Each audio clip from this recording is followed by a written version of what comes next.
Legends, welcome back to Coins Age Media. This is what the heck is the name of this film?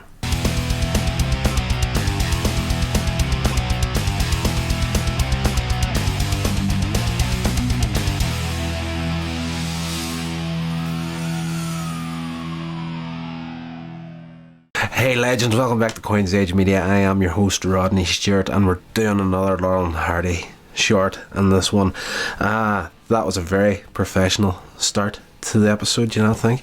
Who the heck's going to start recording a video and not remember the film's name?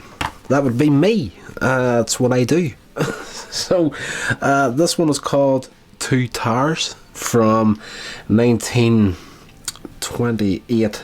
It is a silent short, and honestly guys, you see, in today's world, when we're used to huge budget blockbusters like the Avengers, and everything is just CGI to the back teeth, it is very easy, I'm sure, for the younger generation to just completely write off a silent film.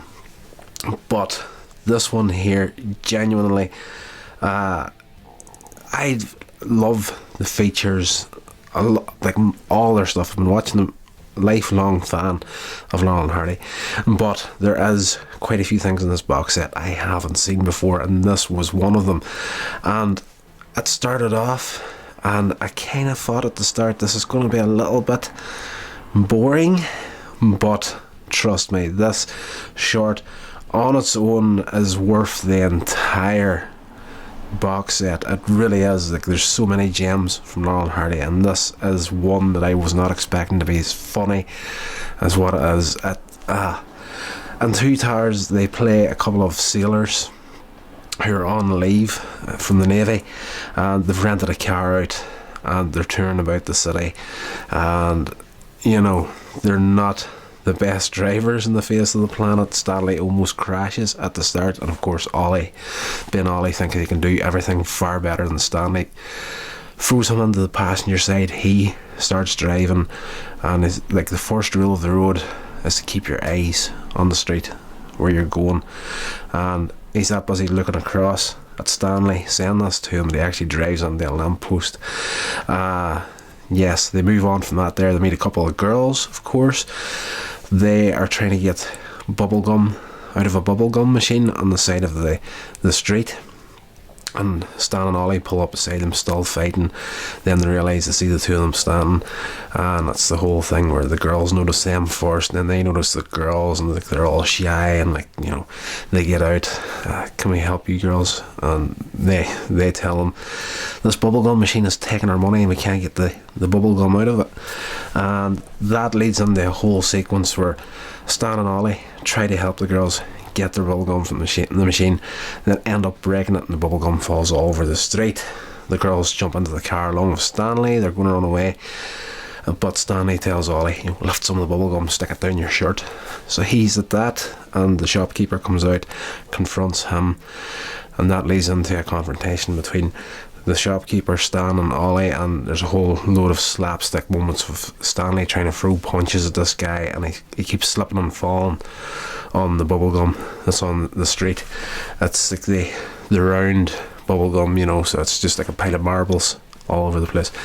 Now, this section of the film, as what I was saying at the start of it, seemed to be a little bit boring, and I thought, okay, we'll get through this, but hopefully it gets better, because at that point, you could either take it or leave it at this point, and that's like the first quarter to near half of the movie takes place here in this part, and we go from that. When that's all taken care of, we get an on-screen thing, like a silent short. Of course, nobody speaks, you can't hear them. They depend on just music, and then every once in a while they'll put up words on the screen of what's happening and what the people are actually saying to each other.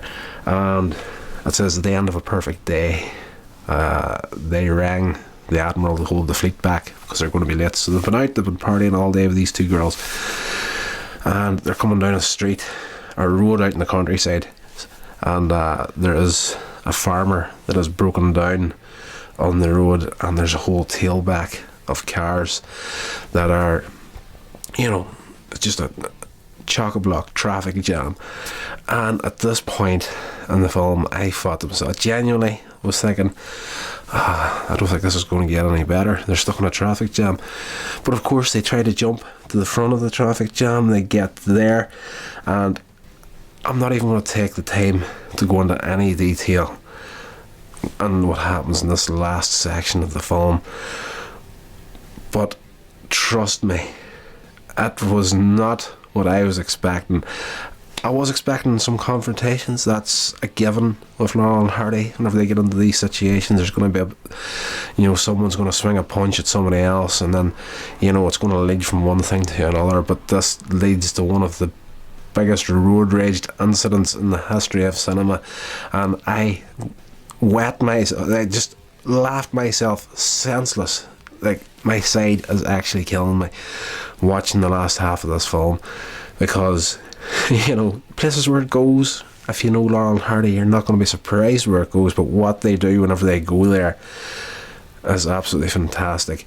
The amount of people that are easily somewhere between 60 to 70 people end up in this final confrontation and the road rage incident at the end of this movie. It is absolutely hilarious. And then of course the policeman turns up to try and stop the carnage, and he demands to know who started it, and of course everybody points the fingers at Stan and Ollie, and he's telling traffic to move on, and there's a parade of cars passing by the camera. The policeman Stan, Laurel and Hardy are in the car they've rented out, and they're starting to snigger and laugh, because who couldn't, whenever you see what happens in this movie, because the cars that got damaged within the road rage incident are starting to drive past, and some of the random things that come past the camera that you didn't even see happening in the road rage incident are just unbelievable.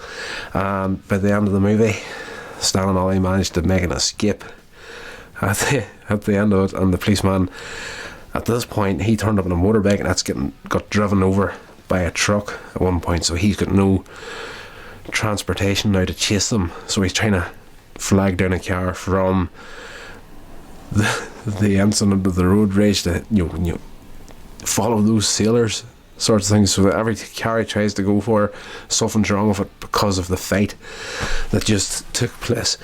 It is absolutely brilliant.